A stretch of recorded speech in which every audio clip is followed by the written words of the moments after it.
जो बात ये रही कि 7-2 बड़ी मुश्किल से बीजेपी जीत रही थी। 7 सीटें समाजवादी पार्टी जीती है, लेकिन प्रशासन ने सर्टिफिकेट किसी और को दिया है। और जो संभल में हुआ है, संभल में हुआ नहीं है, कराया गया है। अफवाहों में होता कुछ नहीं है, अफवाहों से होता बहुत कुछ है। अगर पूरा घटनाक्रम आप देखेंगे, पहले तो 19 तारीख को फैसला सुनवाना कि उसका सर्वे होगा। जब पहला सर्वे हुआ, किसी भी मुस्लिम पक्ष के लोगों को या संभल के लोगों को किसी को आपत्ति नहीं थी, पूरा सर्वे हुआ।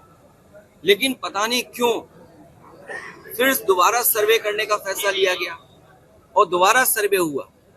अगर दोबारा सर्वे की बात हुई तो कम से कम वहां पे जो जिम्मेदार लोगों थे उनसे बातचीत करनी चाहिए थी प्रशासन को, लेकिन बातचीत नहीं की। और फिर जो सर्वे टीम गई थी, क्या उसमें बीजेपी के कार्यकर्ता नहीं गए थे? सच्चाई तो ये है, जो प्रशासन छिपा रहा है, कि जितने लोग उसमें गए थे सर्वे में, पीछे से नारे लगाते जा रहे थे। जो नारे लगाने वाले थे उन पे कितनी कार्रवाई की है? क्या नारे लगाने वालों पे मुकदमे दर्ज हुए? क्या नारे लगाने वाले जो सर्वे टीम के साथ गए थे, क्या बीजेपी के कार्यकर्ता नहीं थे?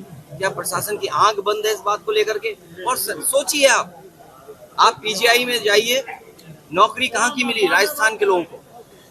आप लोहिया इंस्टीट्यूट चले जाइए लखनऊ में, वहां पर नौकरी किसको मिली है? राजस्थान के लोगों को।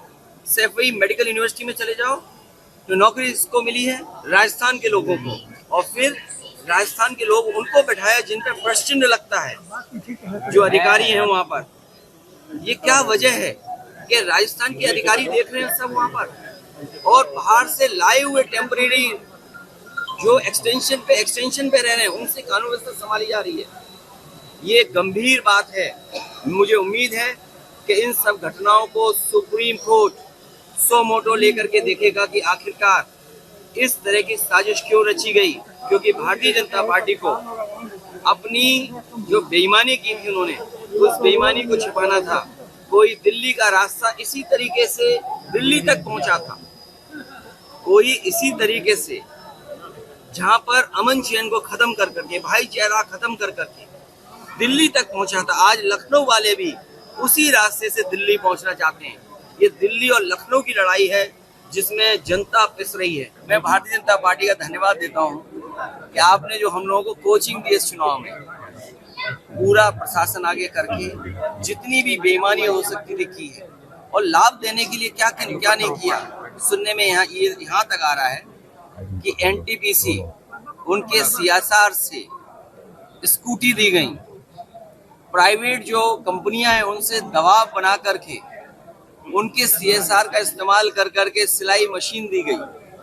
और प्रधान, बीडीसी, कोटेदारों का क्या हाल हुआ वो आपसे बेहतर कौन जाने। आज मैं त्रिभुवन दत्त जी के कार्यक्रम में शामिल होने आया, जहाँ मैं परिवार से मिला, वहीं इनके परिवार को मैं बधाई दे करके और अपने कार्यकर्ताओं से मिल करके जा रहा हूँ। गठेरी का चुनाव समाजवादियों का जीता हुआ चुनाव, और आप सब जानते हो, यहाँ कोई पत्रकार ऐसा नहीं है जो इस बात को न जानता हो कि कटेहरी के विधानसभा में चुनाव कैसे लड़ा गया है। समाजवादियों का जीता हुआ चुनाव, भारतीय जनता पार्टी जब हार गई तो उसने अपने कार्यकर्ताओं को पीछे कर दिया और पूरा जिला प्रशासन से लेकर के जो कुछ कर सकते थे अनकॉन्स्टिट्यूशनल, अनडेमोक्रेटिक, वो सब किया है। कटेहरी में जीती हुई सीट को छीनने का काम किया। लेकिन आप और जनता यही जानती है कि समाजवादियों ने चुनाव जीता। ये जो गिनती बताते थे 7-2, सच्चाई ये थी कि 2 बीजेपी बड़ी मुश्किल से जीत रही थी, 7 समाजवादी पार्टी जीत रही थी। लेकिन क्योंकि उनका मुकाबला दिल्ली वालों से था, तो उन्हें दिखाना था कि दिल्ली वाले भी देख लें कि रिजल्ट क्या आता है।